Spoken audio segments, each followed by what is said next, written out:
think that we are connected to also virtual means, which means that we have people connected. We have members connected from different areas of the world. So I will say good morning, good afternoon, good evening. I am Roberto Suarez. I'm the Secretary General of the IOE. It's a pleasure to be here physically and virtually with you. This is an event within the G20 presidency. Sorry, the B20 presidency.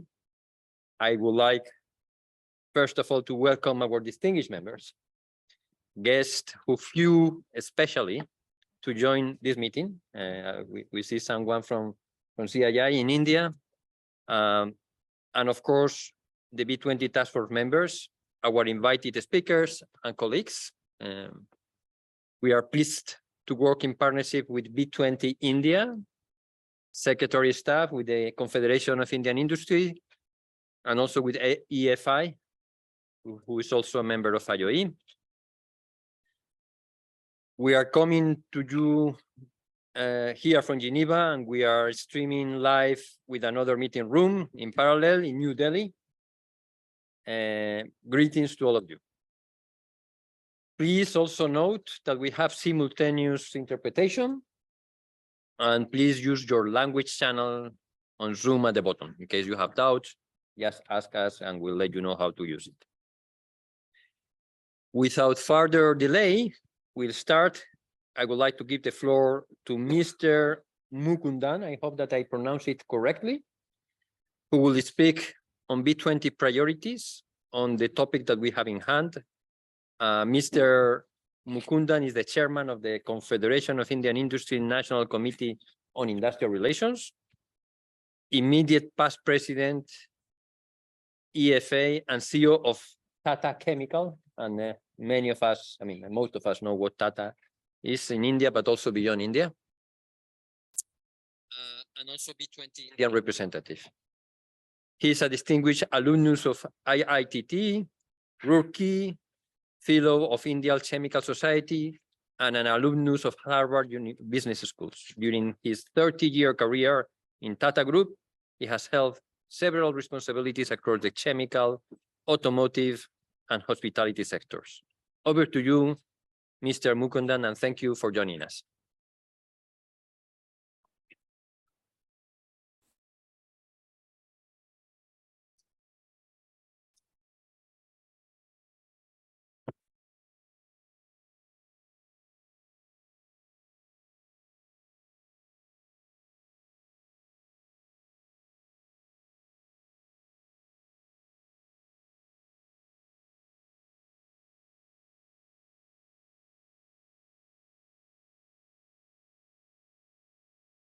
Just a moment, we are trying to connect. Is he ready?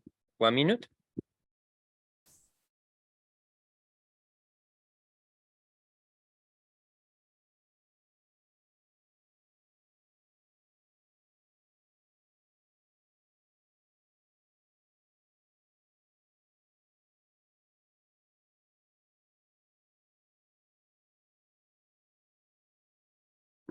Have some also introductory welcoming remarks from our president, Michelle Parmelet. As she's in the USA, she did not join now, so he has a video message. Dear B20 and G20 members, dear partners, friends, and colleagues, it is with great pleasure that the IOE joins forces with the Confederation of Indian Industry, the Secretariat of B20 India, and the Employers Federation of India for this important discussion. As IOE President and Co-Chair of the B20 Future of Work, Skills, and Mobility Task Force, I am pleased to kick off the global dialogue on building sustainable social protection systems. Sustainable social protection systems are at the forefront of the international agenda.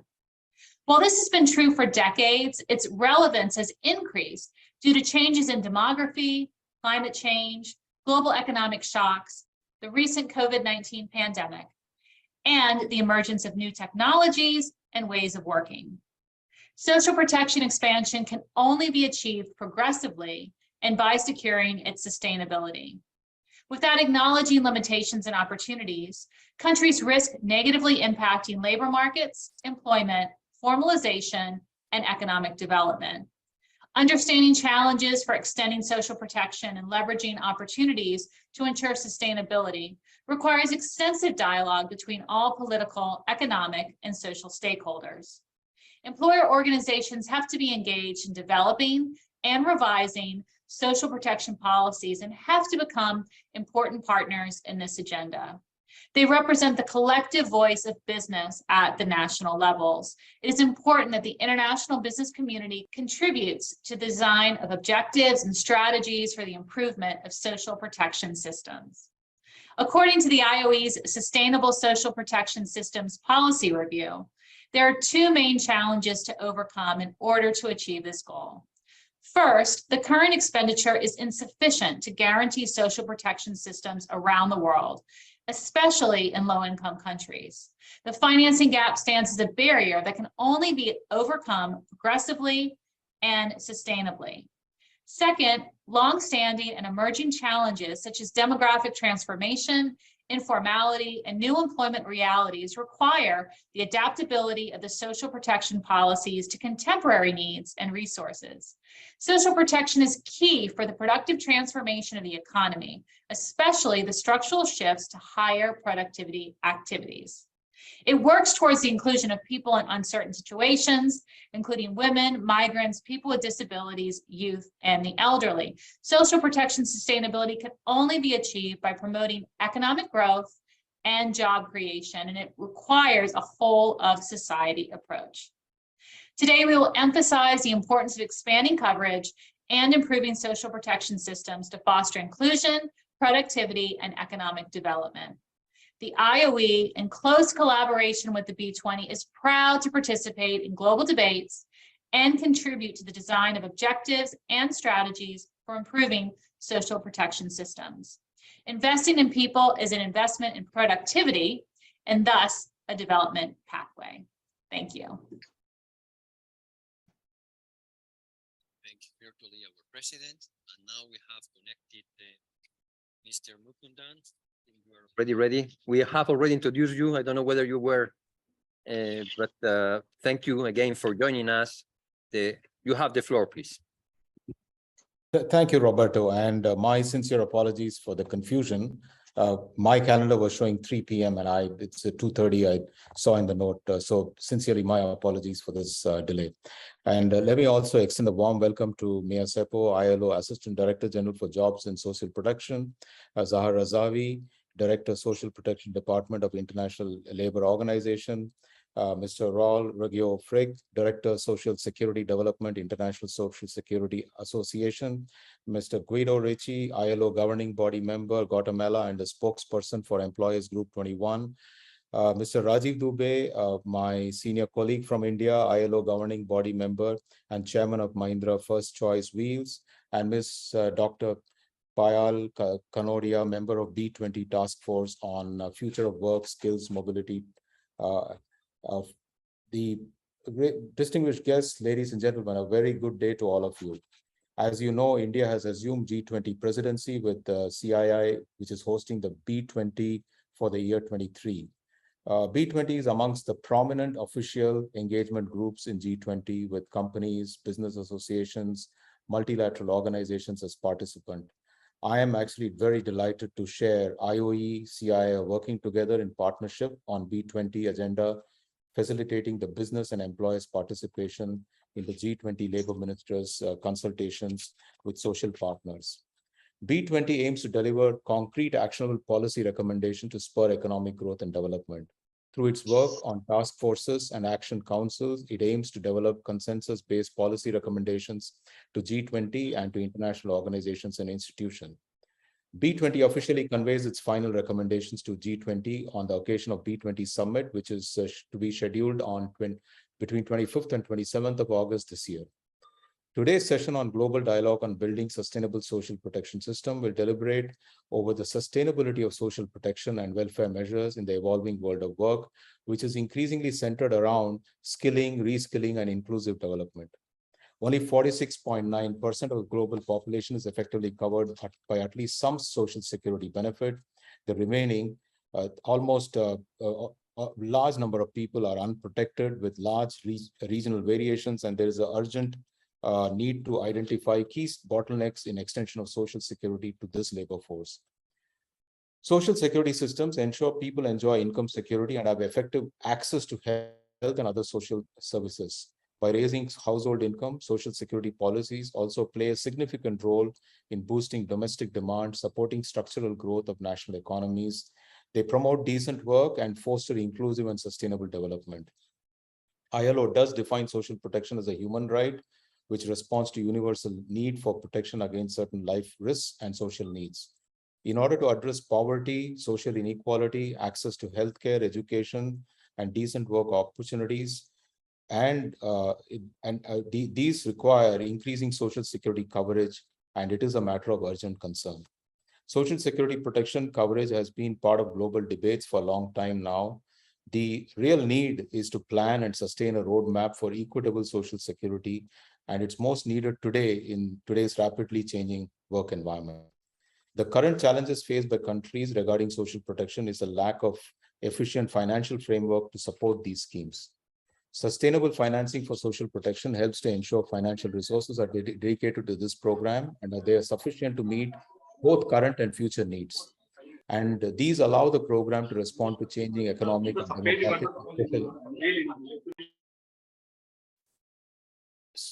to the social conditions.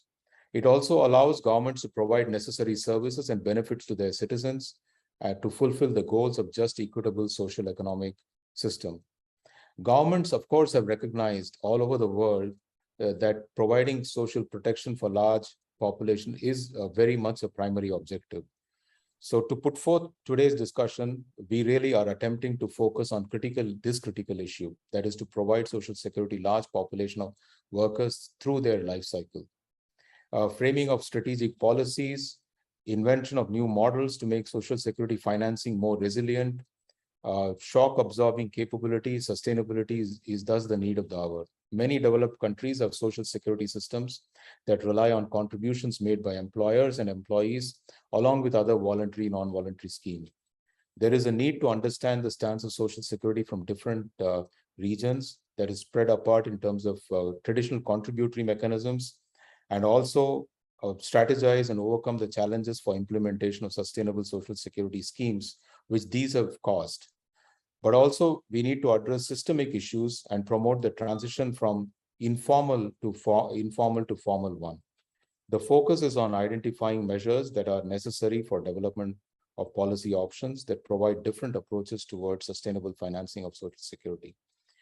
Creating this comprehensive system for sustainable social protection requires clear policies, practices related to transition to formal sector, addressing the issues of platform workers, and also addressing the issue of inclusion and diversity. Dialogue is essential to understand the challenges of extending social protection and ensuring there is fiscal space, and this fiscal space is sustainable. I want to thank all of you for joining this discussion and look forward to hearing very much so the possible innovative approaches and how we can formulate policies on ensuring that social security networks are financed in a sustainable manner. Also, some of the best practices on and experiences in this would be very welcome, and we should take note of each other's progress on this. I'm also happy, before I end, to share that following this discussion, we have a second meeting of Task Force on Future of Work and Skilling and Mobility from 11:30 to 3:30 CET at the same venue. I request all of you to participate in the meeting. Thank you, and over to you, Roberto. Thank you very much. I think you have touched on the main important topics. You refer to efficient financial frameworks, to diversity depending on developing economies, formal and informality as a main item, which cannot be isolated from social protection, platform work, fiscal space. We have been discussing that in many policy, global and local level, and it's helping us also to discuss it further now. I also have the privilege now to introduce also Mrs. Mia Seppo. She has been yesterday appointed as Assistant Director General, so it's we want to be very thankful for her also. The day after, you are already being exploited by the employers to come here to this forum. I suppose you have been very well prepared to come and to understand the different items. Is really an honor to have you here. The floor is yours, and we are looking forward to hear your insights.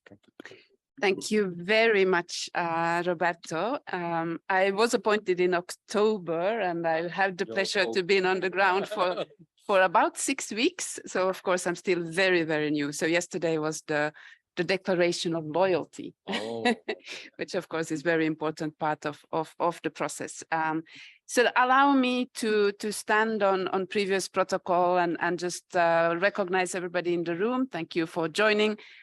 Huge thanks to Roberto and the IOE team for organizing this conversation.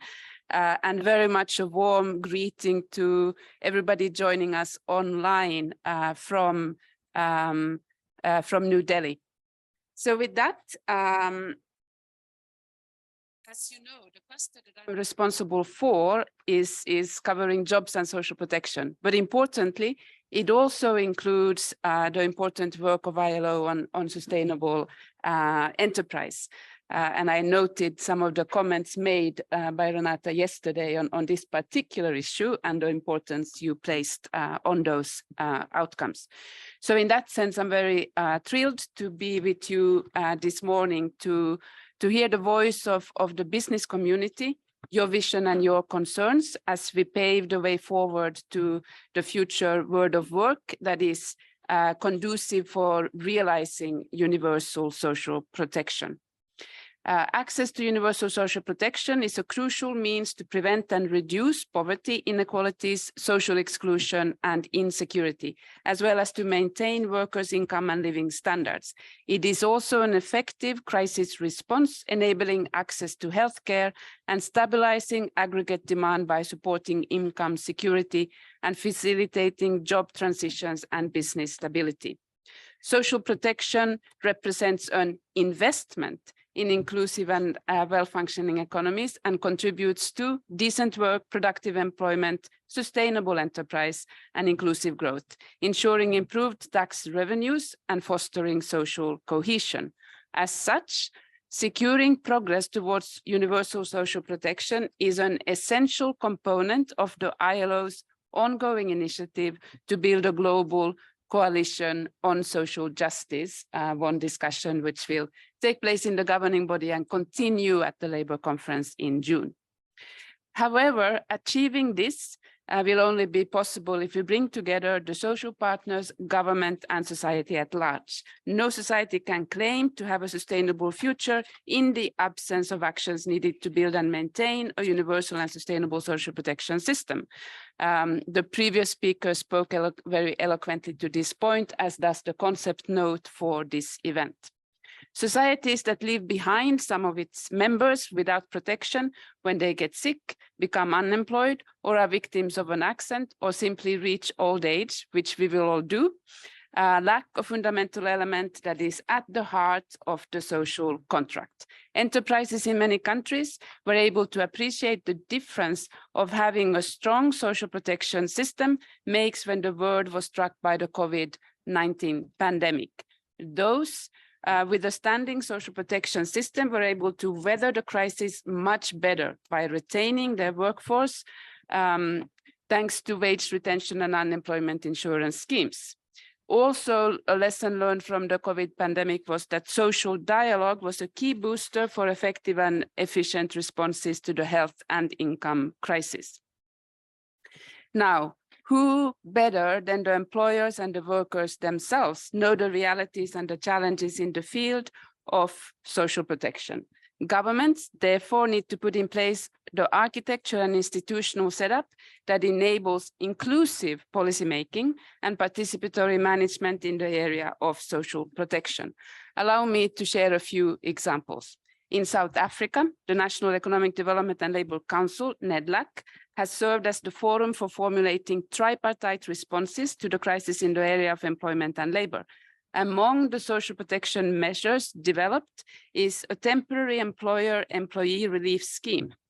In Estonia, The Unemployment Insurance Fund, which has a tripartite governance mechanism, approved a temporary job and income protection benefit to support workers and employers affected by lockdown measures, supporting job retention while also guaranteeing the workers receive a compensation.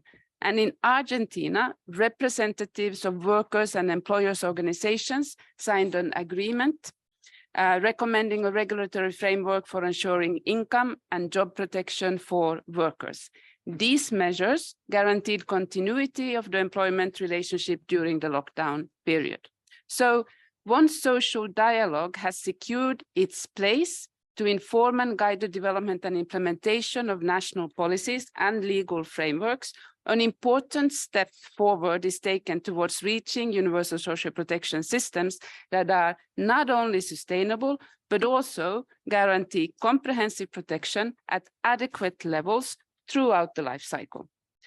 Of course, there is no one-size-fits-all solution to how to guarantee and maintain universal social protection that is at the same time rights-based, adequate, and comprehensive, as well as sustainable.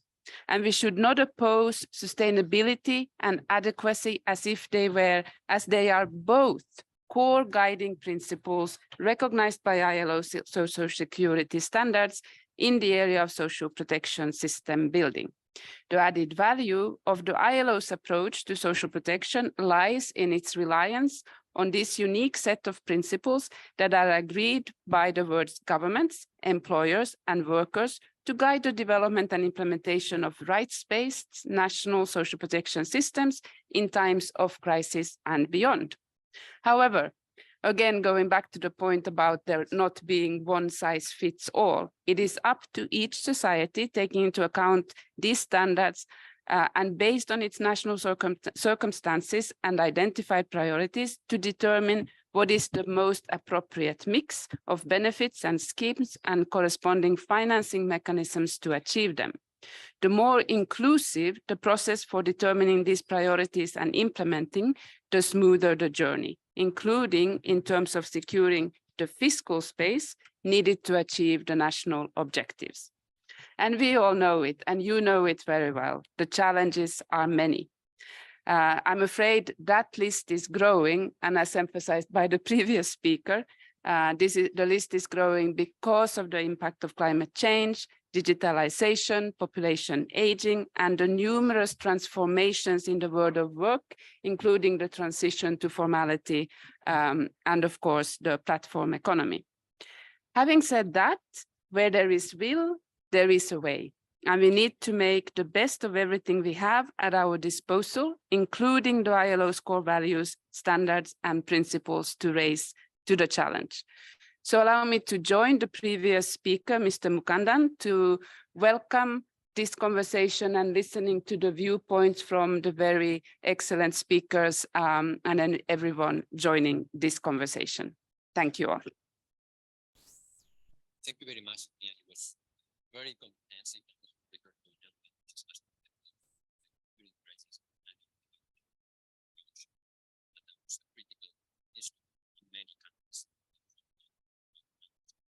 I want to change a little bit also to exploit to a minimum for Vice President for ILO matters that he has also to join the plenary of ILO, the GV, and giving her the floor so that also she can help us also to set the scene. Renat, the floor is yours. Thank you, Roberto, and greetings to all colleagues who are connected.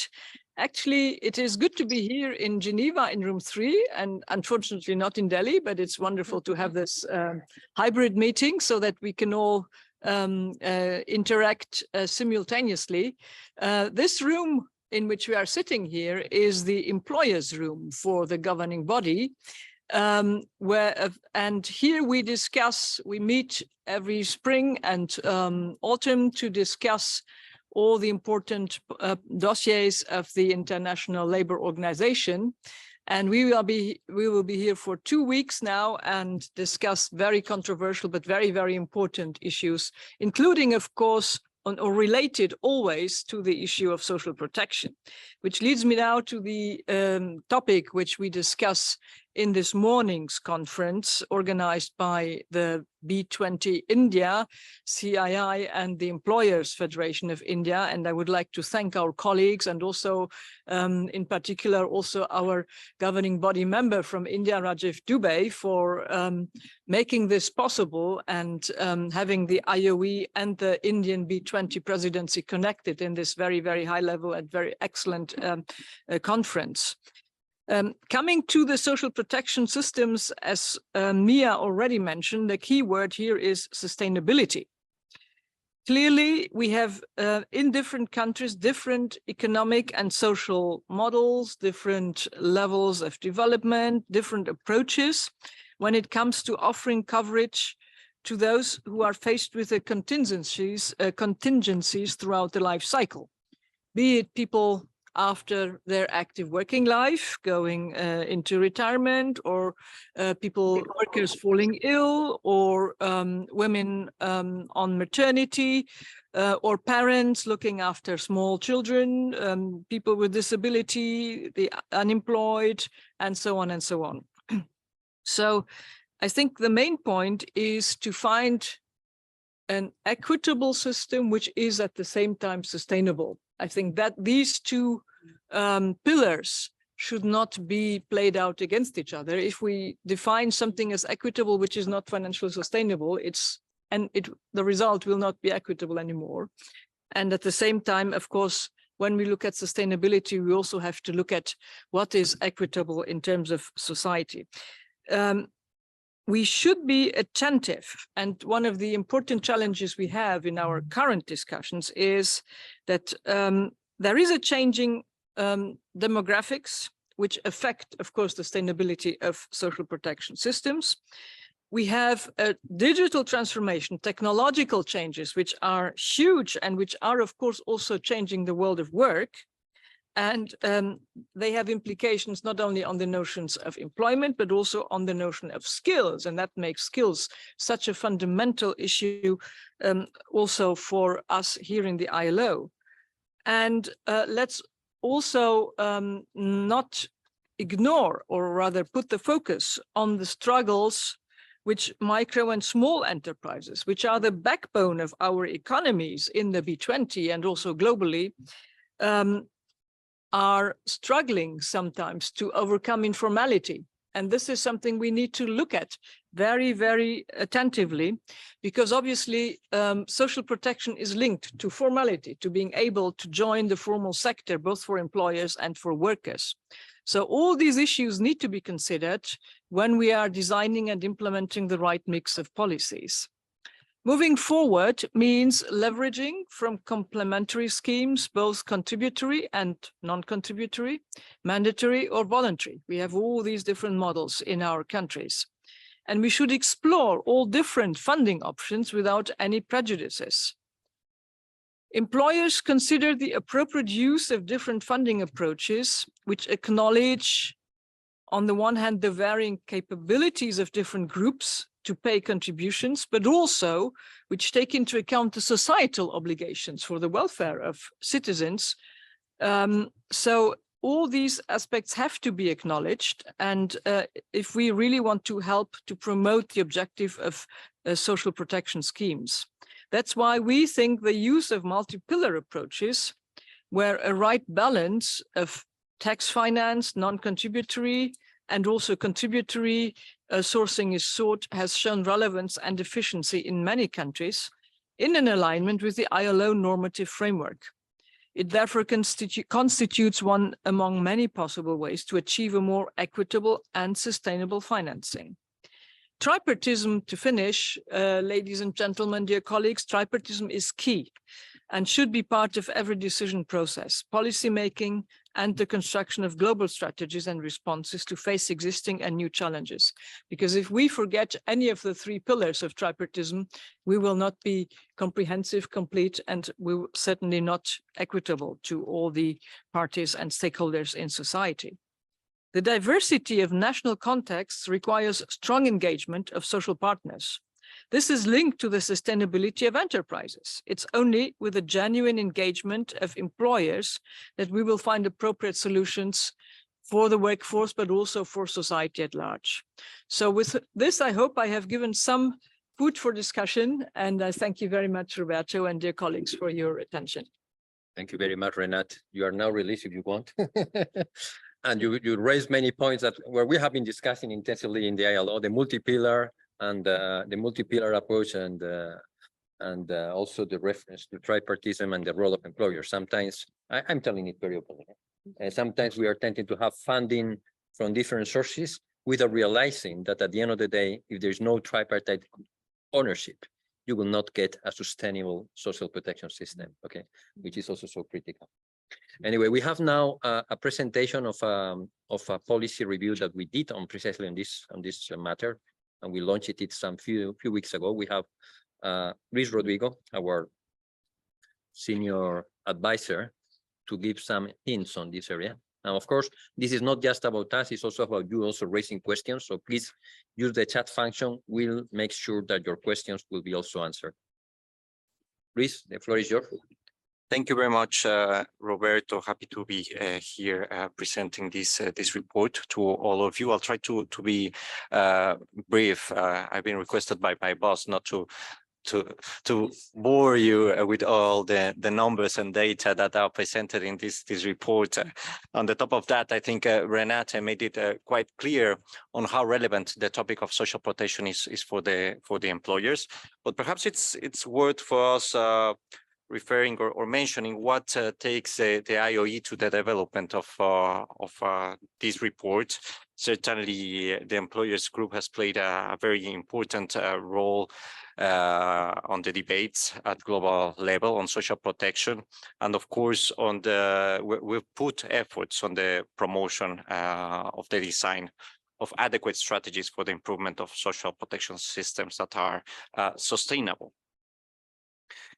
This is because we're convinced that comprehensive and sustainable social protection systems can also promote economic growth and the creation of decent jobs, but sustainability is an underlying condition for this to happen.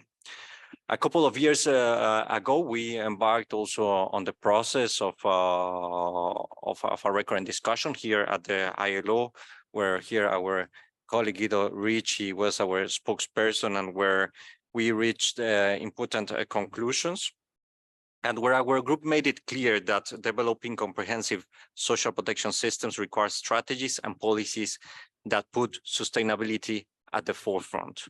So this is the main aspect that drives our report, sustainability at the forefront. And it is in this context, and also in a context where we witness stronger pressures on sustainability of social protection systems around the world, triggered, as mentioned also by Renate and Ms. Sefu, by demographic changes, climate change, global economic shocks, and of course the recent COVID-19 pandemic and the emergence of new technologies and forms of work, that the IOE has then embarked in this process of analyzing the situation of social protection. There we have observed that macroeconomic situation and the fiscal space are very important aspects to be considered, as well as the strength of labor markets as factors that will impact each country's strategy. As you've mentioned, as Renata mentioned, there's no one-size-fits-all approach, and we have to look at these varied realities. And this is why we have also stressed that more comprehensive social protection systems can only be achieved progressively to achieve sustainability. The IOE report looks at some of the challenges and opportunities, including the limitations for increasing investments in social protection, and looking at the informality as one of the main issues to overcome in our efforts to extend social protection. We have looked, of course, in this process to the spending on social protection before the COVID-19 pandemic and in the context of the pandemic, and evidencing the significant heterogeneities between high-income countries that were spending about 16.4% of the GDP, that represented twice as much as upper middle income countries, and 15 times as much as low-income countries. So these heterogeneities we find that are also present at the level of coverage rates and benefits and country income groups. And we observed that while in the context of the pandemic, the expenditure averaged 2% of the GDP, high-income countries have spent 90 times more than low-income countries. So the question is, how can we achieve sustainability and inclusion at the same time, as Ms. Sepu mentioned? So there we have stressed again that there's no one size fits all, but that strengthening social protection systems requires ensuring sustainability and equitable finance structures, and the need to explore diverse funding options, both contributory and non-contributory, mandatory and voluntary, as an appropriate mix of policies that can foster sustainability. The report focuses also on looking at structural challenges. One of them is pensions and how pay-as-you-go systems have been losing sustainability at the same rate as the dependency ratio has been deteriorating as a result of demographic changes that the world is experiencing. There we make the case of presenting the positive impacts that strategies where pension systems base part of their financing on individual capitalization. And another aspect where we dedicate a chapter is the modern challenges, and this is focused on digitalization and platform economies. One of the debates that is actually taking place here at the ILO level, and where countries are facing the challenges of adapting their social protection systems to new forms of employment. Of course, the gig economy is one of the areas where we have taken a look at. The status of workers, that's quite linked to benefits, but also explaining that that expansion can be the link between the status of workers when we look at the possibility of social protection systems that are based on both contributory and non-contributory systems. Finally, I invite you to take a look at some of the country cases that we present in the report. I'm happy to see that that also the ILO is looking at some of these as examples where innovative schemes are taking place in the context of social dialogue, such as the case of South Africa. But we also look at the cases of Belgium, Indonesia, Costa Rica, and Kyrgyzstan, where with the contributions of our members, we are trying to explain what are the different strategies that vary from country to country, but with positive outcomes, and where social dialogue indeed plays a key role.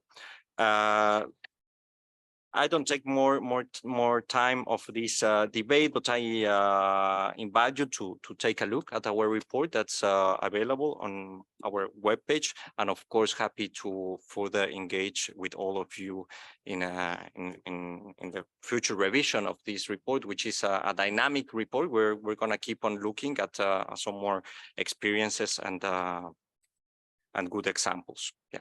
Over to you, Robert. Thank you. Thank you very much, Luis, also for sticking to the time. Some of the figures that you show in the screen that you didn't raise are very striking. I mean, the 52% of drop in these pension systems in Latin America as a consequence of demographic changes. Of course, unless we do something, or unless there is any other element, is quite striking. But at the same time, we realize very much that there is a way forward, and there's some important debates, and we are not shy on that. Important debates on platform economy and the role of social protection system also for more and more workers in the platform economy that are not exactly employees but have an independent status.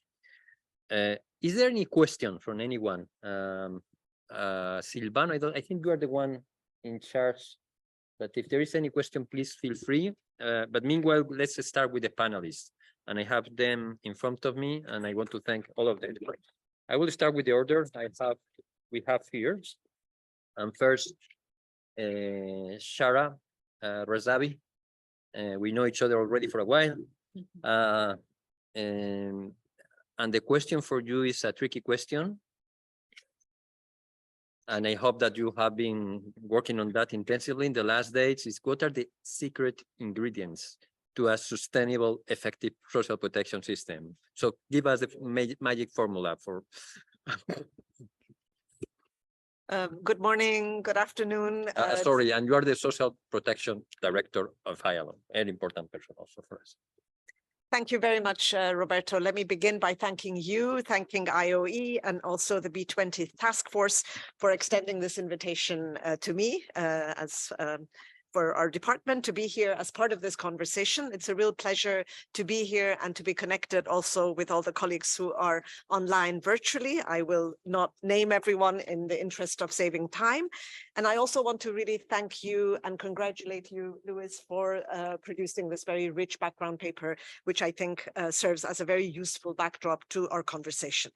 First, let me just say regarding your question, as Renata just pointed out, the key objective behind a social protection system is to really guarantee support to people in response to all the different risks or life cycle contingencies that they face. Be it, having a child in the family, losing one's job, having an injury during employment, or entering that phase of old age when we need to cut back on paid work. However, I think what the COVID-19 crisis really illustrated, and the point was raised by Mia and others, is that a social protection system also increases a country's capacity to really respond to systemic shocks, not just life cycle contingencies, but also risks that societies face simultaneously, what we call covariate shocks. And here we saw how having effective social protection systems effectively protected individuals, workers, but also enterprises and businesses, and really also helped accelerate the recovery from the crisis rather than going into a deep recessions. I think this really underlines the point that social protection systems are effective economic and social stabilizers, as we say, and that I think they also, and you have said it before, Roberto, they really do present a win-win scenario for workers and for employers. So I think it's great that we can have this conversation about something that is a public good from which we all benefit. Secondly, I also agree with what was said by Mia, by Renata, and also that's in the paper, that there is no single path. We don't have a cookie cutter approach. We really have to be context specific and look at where countries are, what the history of their social protection system is, and really try and combine different schemes, different financing sources, both contributory and non-contributory, to really be able to respond to the challenges that countries face, but in a way that is context specific and tailored. But in response to your question, Roberto, asking what the secret ingredients are, I would say there's actually no secret. They're well-known principles, and I think these principles are very much endorsed and included in the international labor standards, very much enshrined in our standards, that usefully actually guide countries in how to build a social protection system. This is not a straitjacket. It's a set of principles that, if they are observed, we're able to create systems that are effective, that are inclusive, and also sustainable, the point that you emphasize. And I think these principles are very clearly spelled out. For example, in Recommendation 202, Article 3 spells out the key principles. And financial sustainability, to be sure, is one of those principles, very important, one that is emphasized in your publication, but also universality of protection, adequacy and predictability of benefits, that also is important, non-discrimination, and solidarity in financing. I think these are all very important principles, along with, of course, participation, tripartite participation in designing and implementing systems. So we need to always, I think, place financial sustainability alongside all these other principles that we want to optimize and maximize as we build systems. And interestingly, in some of the work that we're doing with IMF in 4 pilot countries, one of the countries in Iraq, the joint work is on pension reforms. We were able to agree with the IMF that the assessment of pension systems and reform options, reform scenarios, must be made in relation to 3 dimensions: financial sustainability, labor market implications, and also coverage, comprehensiveness, and adequacy of benefits. So I think this is useful. Now, moving to your last question about best practices, I'll be very brief here. We know that countries have responded by filling in some of the important gaps that they had in their systems during the crisis.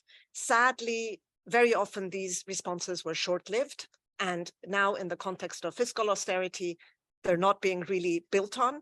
So we are at risk of staying stuck on a very low road strategy rather than really moving to a high road of building universal systems. However, there are some useful examples, and let me just highlight a couple. One is in Mongolia, for example, the child benefit system was extended and made universal, and the amount of benefit was also increased to make it more adequate. And with more solid benefits in place, the country was also able to increase the coverage from around 90% to nearly making this a universal benefit.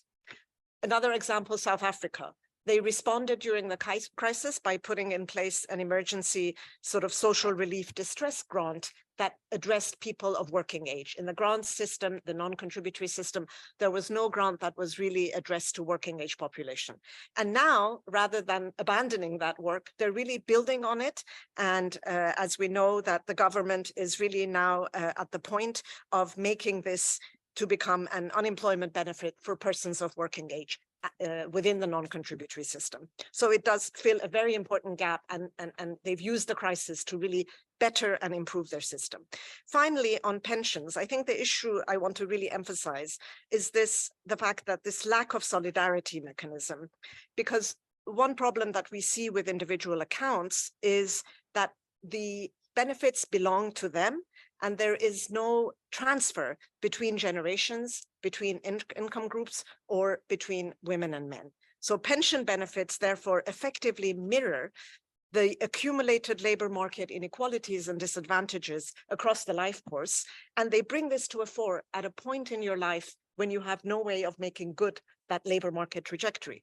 And this has been quite harmful in terms of gender inequality, given the very interrupted careers that many women have. And this is very well documented, and I won't dwell on it here.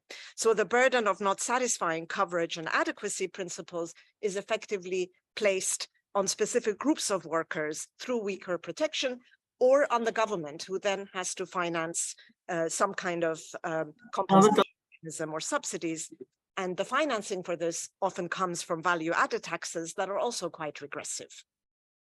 And furthermore, what we saw during the crisis is that this rhetoric of my pension plan is my individual property proved to be unhelpful when several rounds of withdrawals, as happened in some countries, left over 40% of workers with no savings in their accounts. So this is something we need to be, I think, attentive to. But let me end on a positive note. We know that countries that already have comprehensive systems in place covering large parts of the population were able to be much more responsive and quickly use and adapt their existing mechanisms to deliver and facilitate access to healthcare and ensure income security and protect jobs and secure the sustainability of businesses.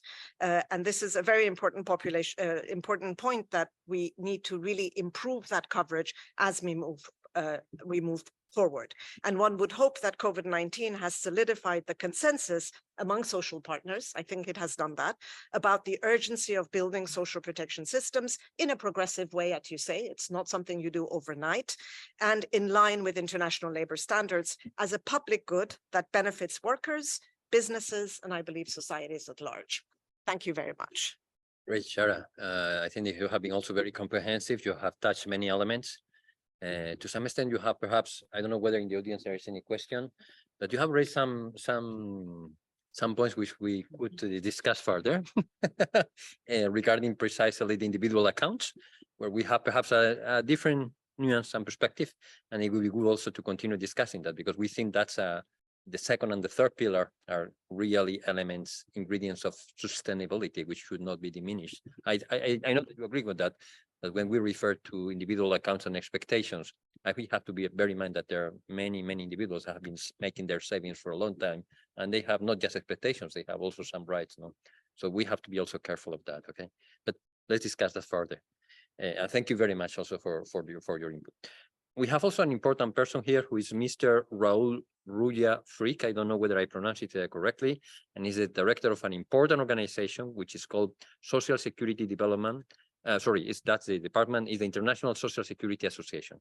It's an important network of all the public social security institutions around the world. I suppose that you have also important debates about sustainability within your huge diversity, not sometimes equal to the debate that we have here in the ILO, but we are very complementary. We have also been liaising with you for many other matters. So the question for you, you can raise whatever point you want. Of course, it's how do you see also our role, the role of employers, organizations also, and business in development, and implementation of social protection system. The floor is yours.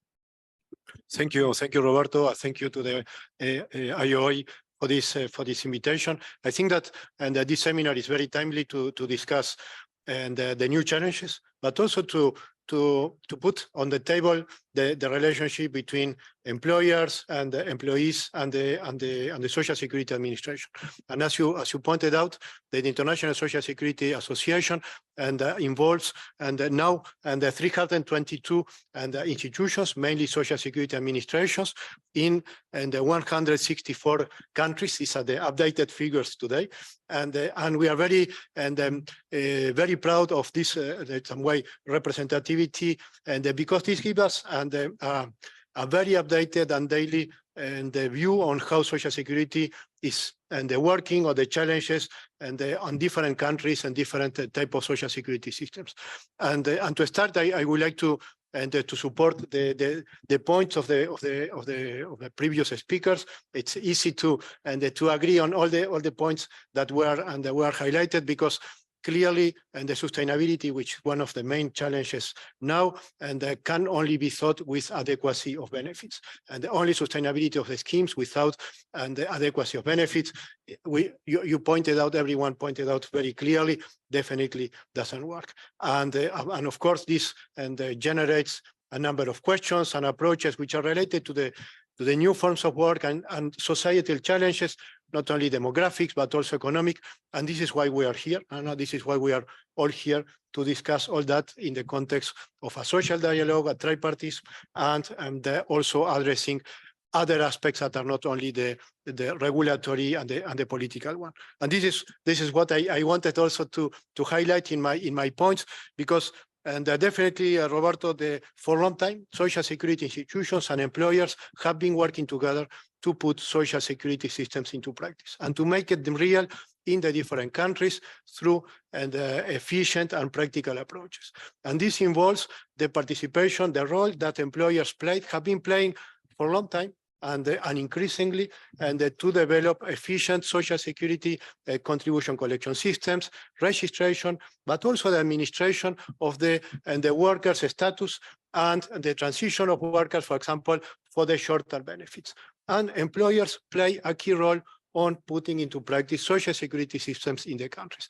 And I wanted to highlight that, because sometimes we talk about the implementation of Social Security systems, the effectiveness and efficiency, the role of the administration, and sometimes we don't talk enough about the role of employers, that I think is crucial. And it's not only because of the tripartite and the governance and the policies and organization, but it's in the practice in the countries, the employers of different sizes, and the big employers, the smaller employers, and the big small enterprises, how they collaborate and work together with Social Security administrations, and in order to make the Social Security system to work. And these have overcome crisis, because when the things gone well, everything is easy. But you see the reality when there are crises. And this partnership, a strong relationship, have went through the COVID-19 crisis and also other national and regional crises. But this also shows establish an excellent and in some way context and environment to address the challenges. Because when we are talking about and addressing these challenges, demographic challenges, the new forms of work, environmental challenges, it's crucial to have the trust between employers and the tripartite and the organizations, also the Social Security Administration, in order to address the new approaches that at the beginning, nobody knows how they're going to work. So trust, efficiency in practice, it's absolutely crucial to address the challenges that we were talking about. And now I'm going to move to this part, because when we are talking about challenges, we have in some way negative challenges, or let's say difficult challenges like the demographic evolution. What we can do? No, we cannot do a lot of things about that. And unfortunately, climate change, environmental challenges are also a consequence of the development of the economy, but now we have to address them. But also we have challenges that I think that for me and for the ISA are positive challenges, which are the new forms of work, because at some way there are opportunities for economic development and for let's say harmonious and the global development in the let's say worldwide. But for us, this also involves addressing the protection and of the workers and the formalization of these new forms of work. And this involves addressing what you mentioned before, is the main issues of the informality. Informality definitely is one of the key aspects that we have to address together. It's not only related to the new forms of work, it's an endemic problem, and let's say worldwide, and we have been working on that, together with colleagues of the Social Protection Department, and definitely it's a matter that we have to work together independently from the new forms of work. But concretely about the new forms of work, that I think that it's one of the points that it's important to discuss now, and take advantage of I think that very good and the initiative of the Indian presidency of the G20 to put the topic on the table, because the new forms of work involve the formalization and the clarification on how the platform work is going to, let's say, be developed in the different countries, but also globally. And this involves ensuring a fair development of this new economy and the activities. And I think that for the employers, I'm sure that it's also a very important point to ensure that there is a fair competition between the different economic areas. But for the Social Security, social protection, and it's important to protect the workers independently from their category. Some of them, there will be employees, some of them, they will be self-employed. Eventually, they can change. Eventually, a person can also be employee and self-employed.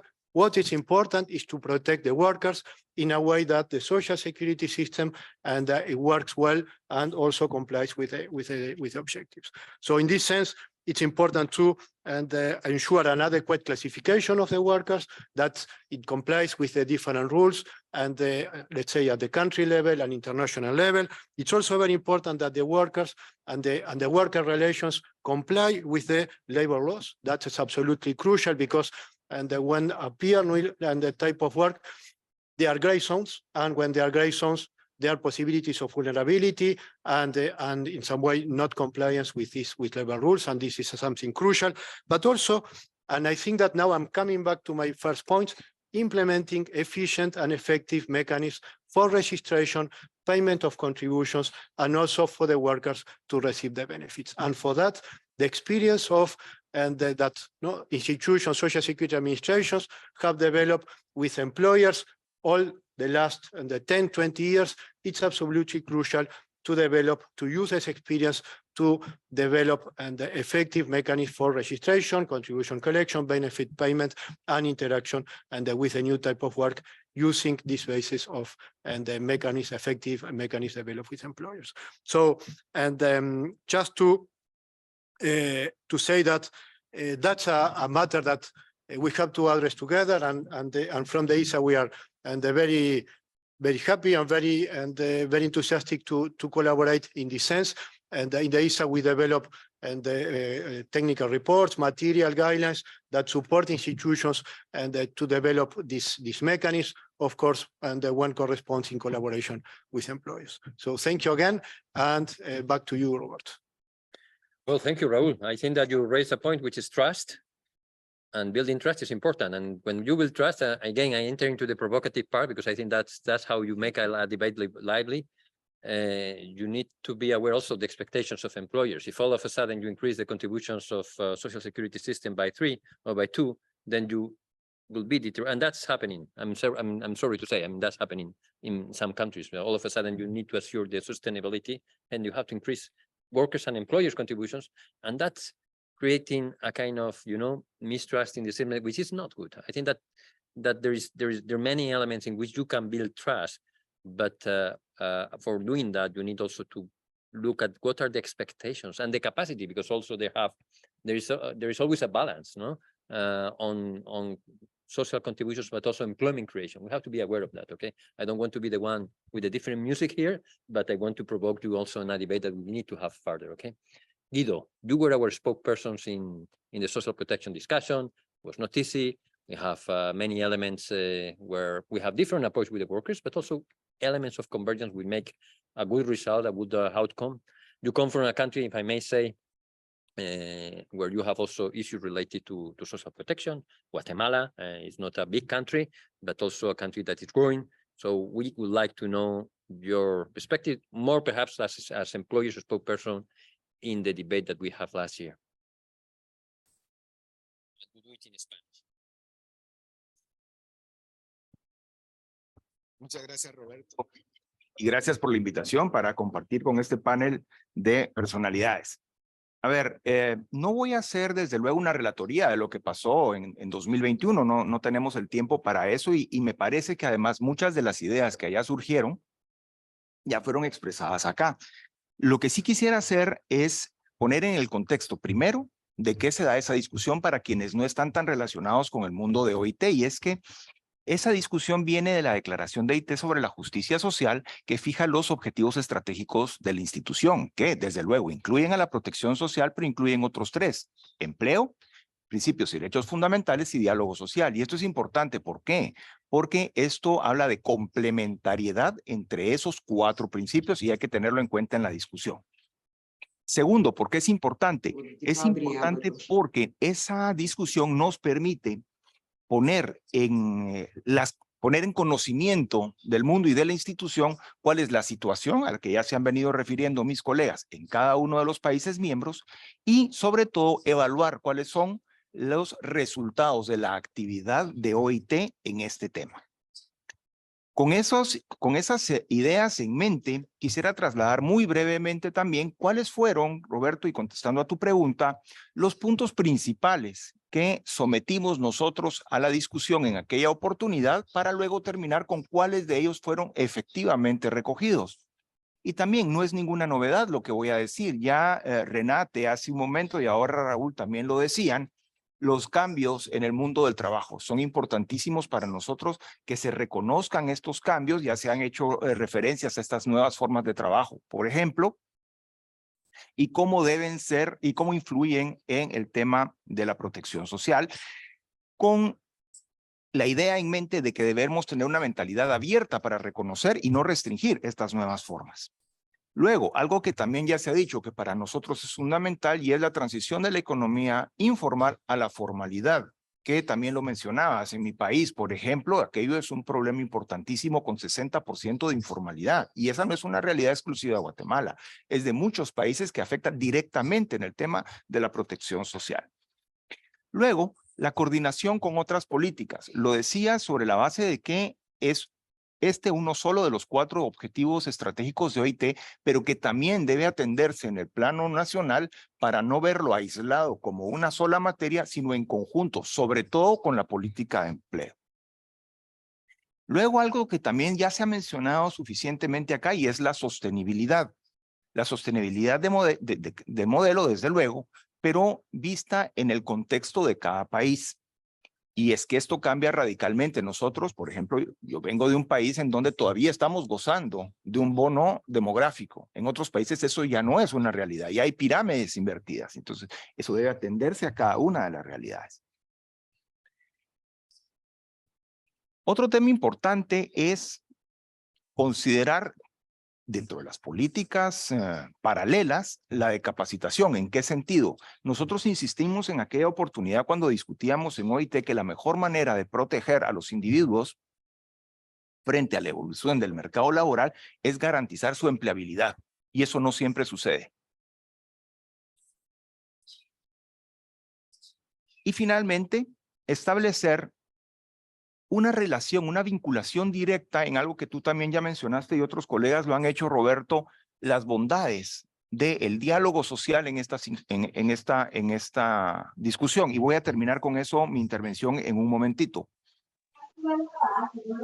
Como un punto de principio que para nosotros era importante y que también ya salió en la discusión hoy, quisiera abonar sobre el tema, es el establecimiento de marcos adecuados que permitan ampliar progresivamente la cobertura básica para todos, pero también una extensión de beneficios a través de otros regímenes contributivos voluntarios. Para nosotros como empleadores nos parece que esa discusión es fundamental, un enfoque multipilar en donde se busque el equilibrio adecuado entre lo contributivo y lo no contributivo. Muchos de estos temas que acabo de someter a discusión, perdón, a abonar a la plática de hoy, se sometieron a discusión en aquella oportunidad y dieron para mucho. Yo los insto a quienes todavía no lo han hecho a leer las conclusiones de aquel evento, porque muchos de estos temas, que son legítimas preocupaciones de los empleadores, pero también de trabajadores y gobiernos, efectivamente fueron recogidos en las conclusiones. No voy a leer las conclusiones, desde luego, pero sí quisiera aportar, y con eso voy terminando, cuáles fueron, desde mi punto de vista, las más importantes. Se habló que los sistemas de protección social basados en derechos, cosa que es muy importante y comprenden pisos de protección social y niveles más elevados de protección, debería cada país esforzarse por alcanzarlos a la luz de sus necesidades, basándose en sus prioridades y sus recursos. Se debe responder, como decíamos al principio, a la evolución del mundo del trabajo y coordinar debidamente con las otras políticas, es decir, empleo, políticas de mercado de trabajo y políticas de inclusión activas. Se debe facilitar la adquisición y el mantenimiento, inclusive la preservación y la portabilidad de los derechos de prestaciones de seguridad social a fin de facilitar las transiciones laborales. Fomentar las transiciones de la economía informal a la formalidad, como ya hemos mencionado tantas veces, y fomentar el diálogo social.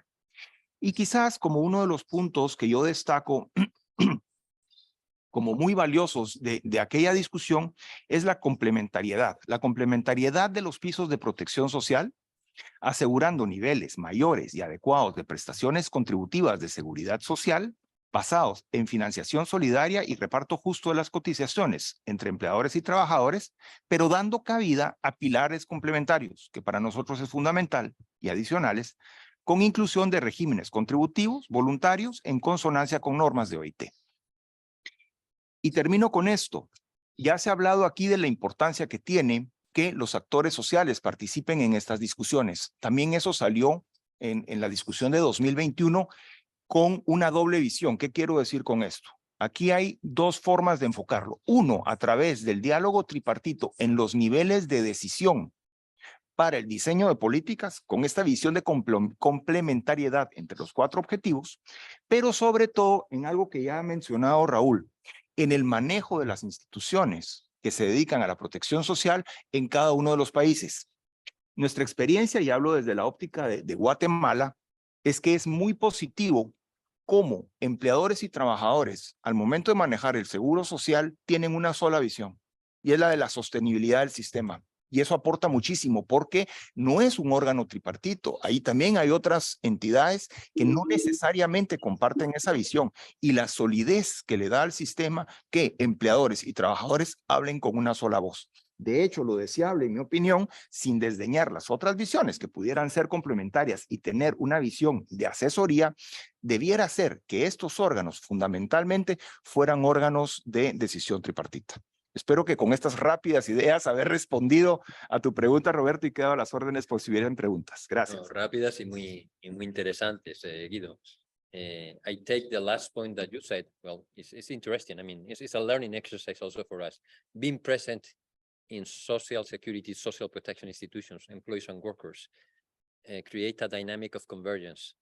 And sometimes convergence not necessarily among employers and workers and institutions, but sometimes it's not this convergence seen with other actors. I mean, because when you have to, take care of the contributions of workers and employers, you are very much on the line of assuring this sustainability. When it's about your money, let's put it like that. When it's about your resources, this create a kind of dynamic, which is quite helpful. Thank you for your contribution. We have also Rajiv. Rajiv, you are a part from ILO governing body member. You are a person who has been very, very instrumental also to help us to engage with the Indian business community in many sense, but also in your life present and previous life, you have been a very important person within an important group in India, which is Mahindra. And those who know India knows that Mahindra is at the heart of the business community. My question to you, from perhaps more from the Indian perspective, we have discussed about informality, and we know the figures. 60% of the total occupied population is in the informal sector, but sometimes the issues are such basic issues as lack of registration, lack of of basic institutions also to have social security systems beyond the fiscal space. Okay? So how we can create, how we can address the barriers of promoting sustainable social protection system, but bearing in mind the informality sector. Is there any magic secret ingredient, as Shara was trying to any good experience that you have in India that could be helpful? So thank you very much, Roberto. I have just 4 slides, and I'd like your permission to show the slides. So if you can move to the first one. So very quickly, let me set the context. Social security or protection, these 2 words are used interchangeably in my country. Roughly, it's an ecosystem of social insurance, which is partly funded by the state and partly by the beneficiaries. There's social assistance, which is fully funded by the government, and there are labor market interventions for livelihood generation schemes. So that ecosystem has to be seen. Then, of course, the state derives its powers from the constitution. And we have had the traditional approach, if I may dare to use the term, where social security was linked to employment status, especially full-time employment, which left out a large part of India. And it was perceived as creating higher job creation cost, and could be one of the factors leading to the greater informality. Next slide, please. Now, in India, small matters, and the statistics which were compiled by the National Sample Survey in 2017-18 shows that the organized workers are only 19%. This figure, of course, was much lower. It's come up to 19%, and the unorganized sector is 81%. This figure used to be 90% plus. And the small micro enterprises are very, very important. They are all part of the unorganized sector, and they are the self-employed. This includes street vendors, rag pickers, domestic workers, construction workers, and of course, the landless labor and agricultural workers. So in India, if we were not to address the informal sector, we'd be leaving out the bulk of the working population. So clearly, the government had to, in a sense, reimagine what social protection or social security could be. And that, of course, is the bulk of my presentation. If I could move on to the next slide, please. So we have the sort of game-changing code on social security, which was came through in 2020, which in a sense reimagines how social protection is conceptualized and implemented. So it confers rights and it creates schemes that are framed under the code. If you look at 3 parts, I've called it social security, where it ensures access to healthcare. That is really, really important. It provides income security, particularly in cases of old age, work injury, maternity, loss of a breadwinner, etc. But very importantly, regardless of the employment status, it legally ensures protection for all. It identifies new forms of labor, guarantees protection for all, full-time employees, unorganized workers, gig workers, platform workers, and for them particularly, there's a status that has been given, and it delinks social protection from the employment status. And I think that is the critical part, because a lot of the deliberations here in the ILO have to do with the status of the worker, right?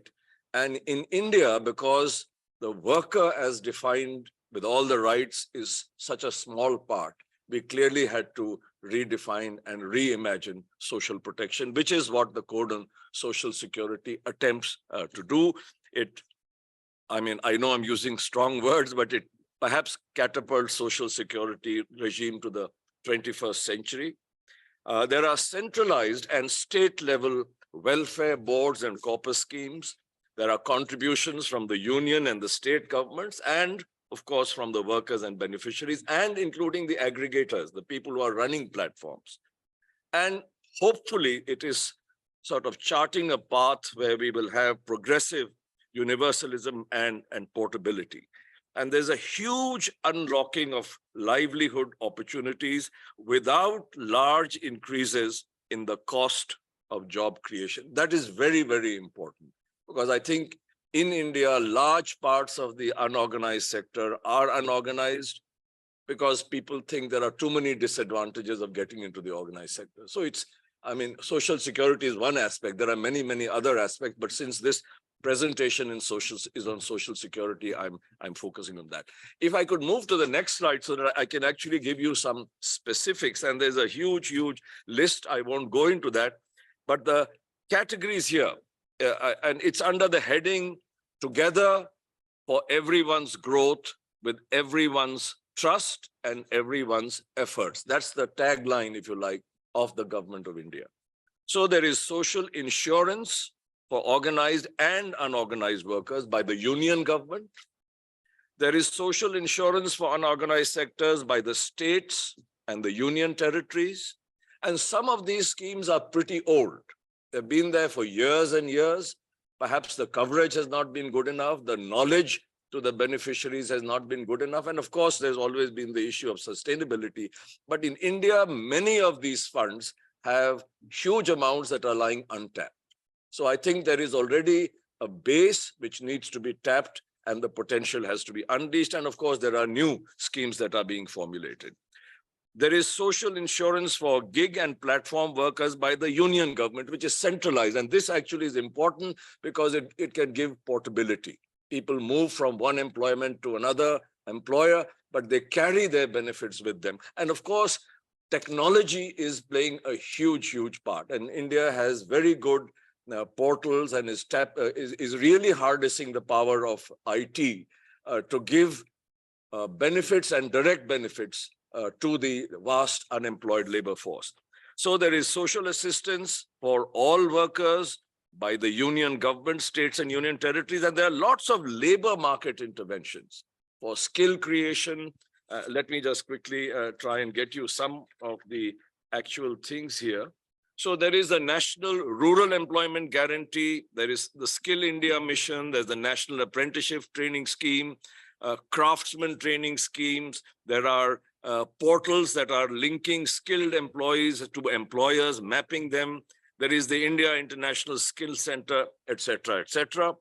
And finally, because there's so much conversation going around that, the aggregators themselves have been providing social benefit for the gig and the platform workers. It started during the pandemic and it is continuing. So it's a mix. It's really a mix of government, of employers, employees contributing, and communities coming together to create this whole ecosystem.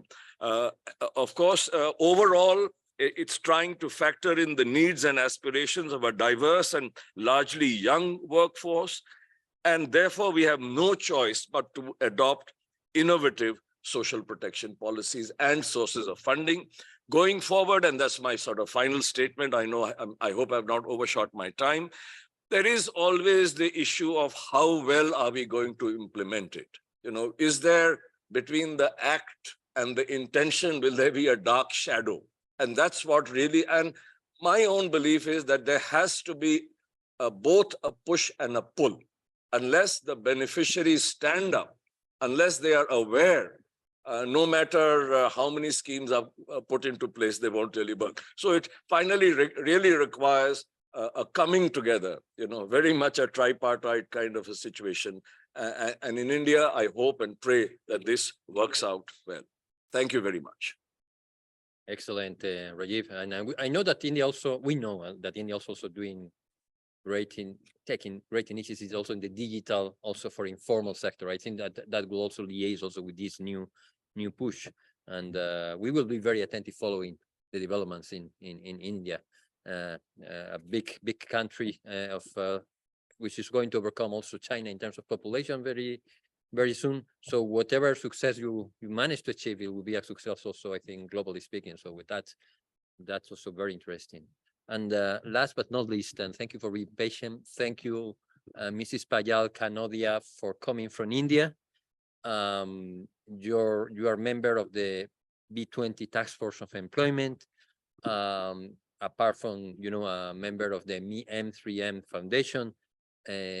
Our question to you is very much linked, of course, to the reality of India, but specifically on future of work and skills. I mean, how social protection system in this new reality, we have been already addressing that, but to some extent you can deepen on that based on your knowledge and expertise. Thank you very much for joining.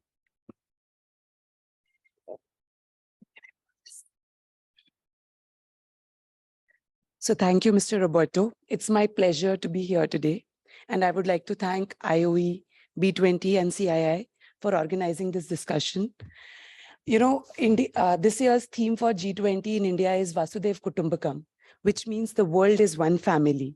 And it also means fostering global responsibility by recognizing that the actions of one person can impact the entire world. This implies together, we must create a culture of social protection by serving the needy and deprived of the social community. Coming to your question, Rajiv has already thrown a lot of light on how social security systems work in India and how it needs to be a bilateral thing. And having gone through the global economic crisis in past few decades, and then the recession coming due to COVID-19 pandemic, the demographic conditions and the global climate change and other key global trends like the technological advancements, automation, artificial intelligence, robotics. This has actually led to a transformation in the dynamics and organograms of global businesses. And the existing workforce arrangements have been deeply disrupted. But at the same time, it is also creating the new avenues of growth and prosperity. These circumstances have even compelled that the global economies move towards gig economy, which is an economy based on flexible, temporary, and freelance jobs. The outsourcing has helped companies to drastically also reduce their expenses and cost of production. Though the businesses have become more practical in India, it has also dented the employee-employer kind of relationship that used to be traditionally practiced in our country. And the repercussions have happened in either direction. I would like to say that it's like consuming an antibiotic. It has its own effects and side effects. But the good news is that the work has become more diverse and the trends have gone towards seeking the portfolio of jobs. And clearly, this rapid changing world and nature of work needs a dramatically new approach to social protection and labor policy. This would eventually enhance the human capital, productivity, also reduce inequality and build resilience, and end the cycle of poverty in India, and help people become more productive members of the society. Having said this, in India, many corporates have adopted different modes to face these challenges. And it was exactly opposite of what the world was thinking. They regularized their temporary gig workforce to secure their livelihoods, health benefits, and emotional setbacks. The corporates in India and almost all the corporates, they provide financial support to their employees for education of their children, health insurance, hospitalization benefits, food subsidies, and transportation allowance. This they do as a part of the social protection of their workforce. And the government has also put many policies into action for social protection of workforce by means of providing subsidies, subsidized loans, and through other social welfare programs.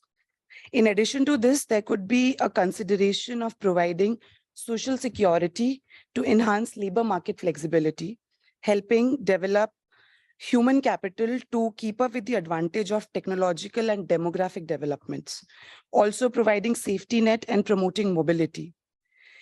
Skilling to boost economic growth and improving social cohesion and reducing inequality can be also deliberated at a global level. And coming to its advantages to skill and mobility, it is pertinent to mention that in India, the employable and youth population is as high as 65%, which is world's 5th largest youth population. This makes it more important for us as a country to skill our youth and make them ready for self-employment or jobs.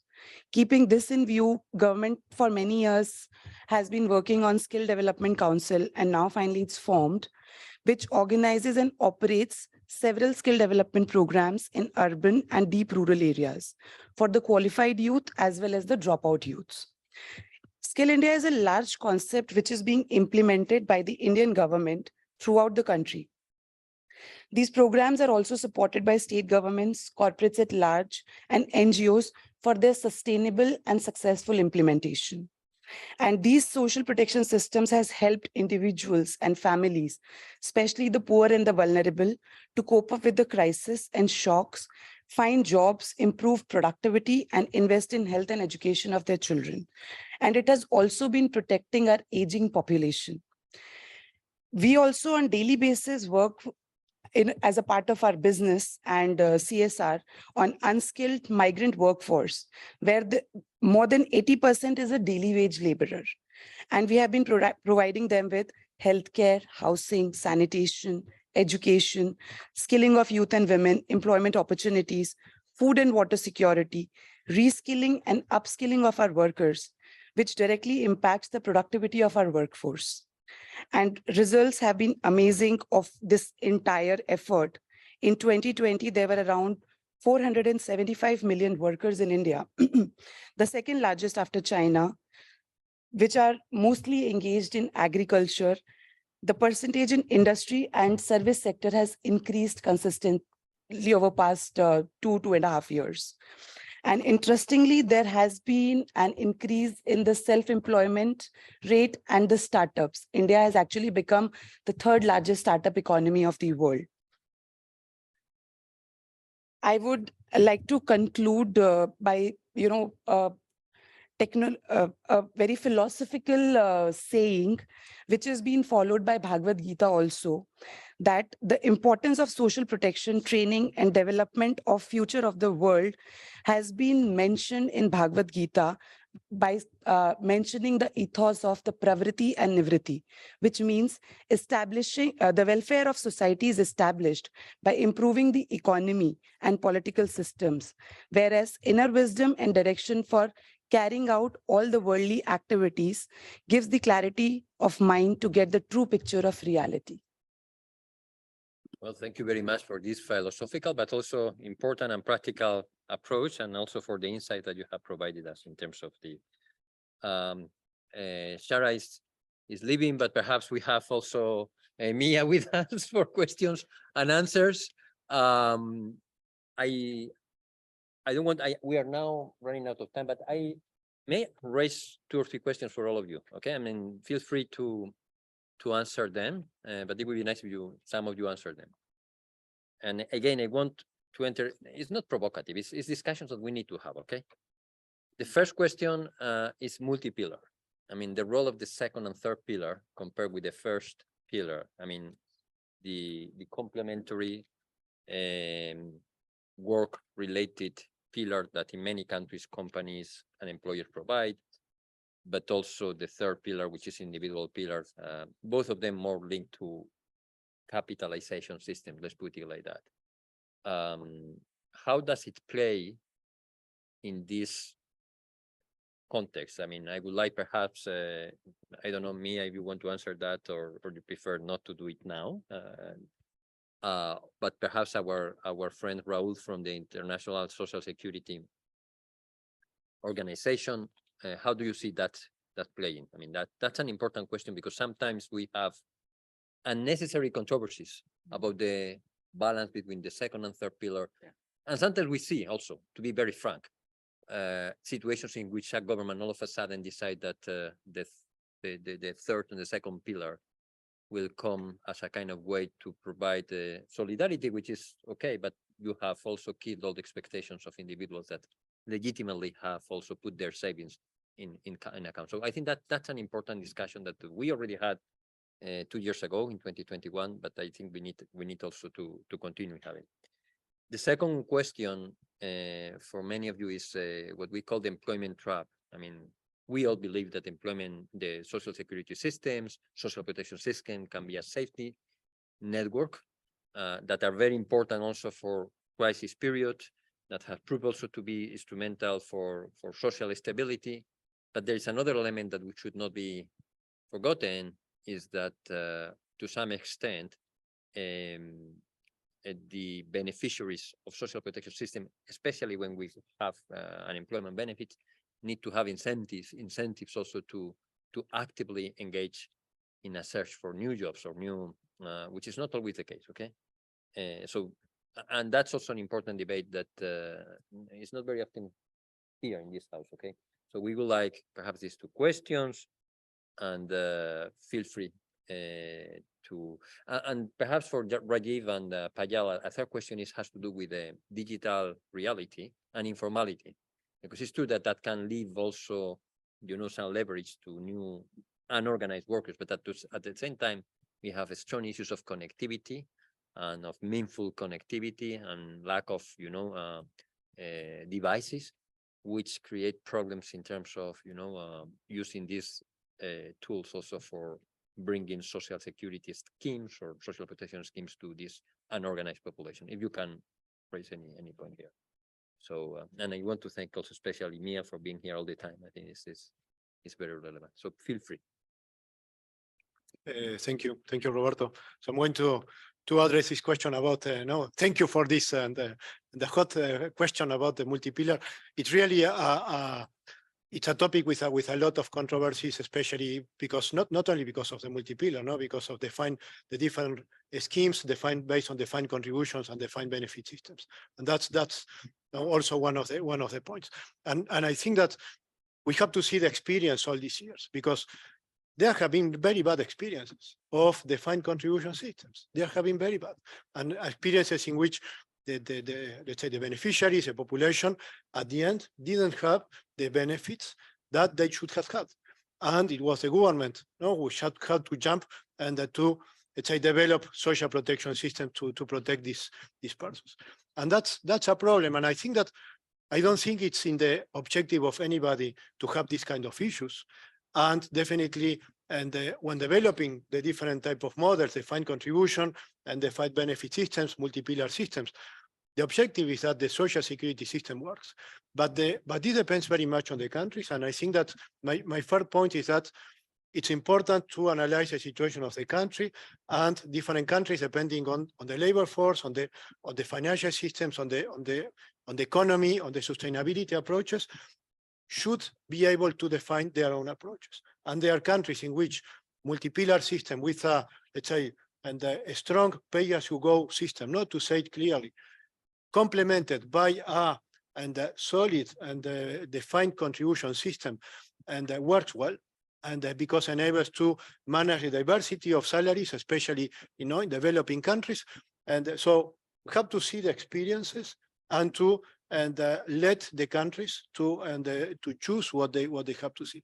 But again, we have to also remind the pros and cons of this type of schemes. And I fully agree with what Shara and I pointed out about the importance of solidarity in social security systems. This is something that, independently of the type of system, we need to have that in mind, because is related to the addressing the challenges that we are talking before.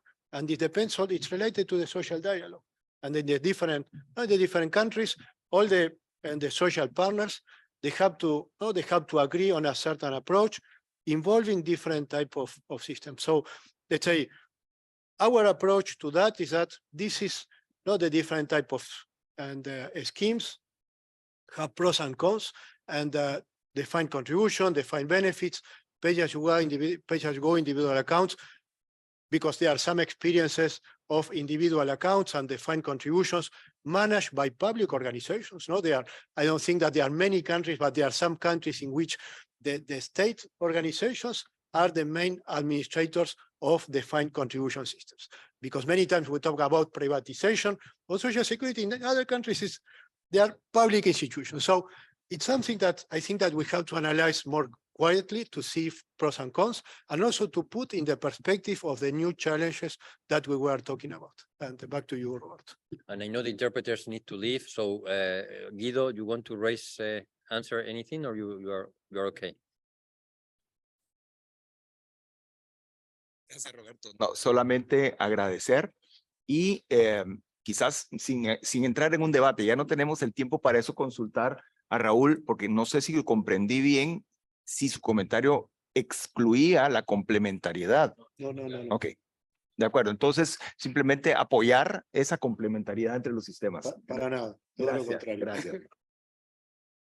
Rajiv or Payal, you want to answer any of the points? Yeah, I mean, I just want to say that the advantages of the democratization of the digital transformation are so huge from every point of view. And there's a whole list, but skilling, education, governance, financing, merely giving an identity to people that opens up the whole world to them. And above all, creating awareness. Now, so the advantages are huge. The Indian government is working really hard, and I'm continually surprised to see how even in remote parts of India, cash has gone out. People are making digital payments. I mean, my cook, for example, who's not studied too much, he teaches me how to work my computer. So there is stuff happening. Of course, I'm not saying everything is perfect, but I think Indians take to the digital world very, very seamlessly. That's my impression. And it doesn't matter whether they are educated or not educated. So, and there is huge pressure to digitize and democratize the digital transformation. Payal. I had the same points as Rajiv has, that, digitization has done wonders in India, and it has reached the remotest of areas. Just by little more efforts of, public-private partnership and changing a little bit in the education system and creating more digital workforce, it'll help people work from any of the areas possible. They really need not mobilize themselves to urban areas to work. Digitization will help them to work from the rural areas as well, from their home. It will also increase more women workforce in India. That's something that's going to help. It has increased, but it will further enhance that. Thank you. Mia, thank you again for being here. You have some remarks also to make? Thanks. A very brief comment, just building on this richness of the discussion in the panel. I don't think we can overemphasize the skills piece. And really the analysis of understanding how these massive structural transformations that the world of work is going through and which will continue, where the jobs are disappearing, where the new jobs are appearing. And, you referred to the need for incentives to engage in work. I mean, that obviously applies mainly to countries that have strong protection for unemployment. It looks very different in countries that have no protection in case of unemployment. But just to kind of really emphasize the need to understand where the reskilling and upskilling needs to be in view of the automation, AI, and the green transitions, and to link that then to the incentives to engage in work. Well, thank you very much. I don't want to take more time. I think that it has been a very, very rich exchange. We have also some messages also from our honorary president, Daniel Funes de Rioja. We will be sharing that with you. So we don't take much time, but we look forward to have joint action further together with many of you, okay, with all of you. thank you for this conversation, and we keep in touch. And thank you especially also that I'm looking at Mr. Mukundan also being here, the president of the CII Labor Commission. Thank you also for joining us and also for your introductory remarks. We keep in touch, and thank you again.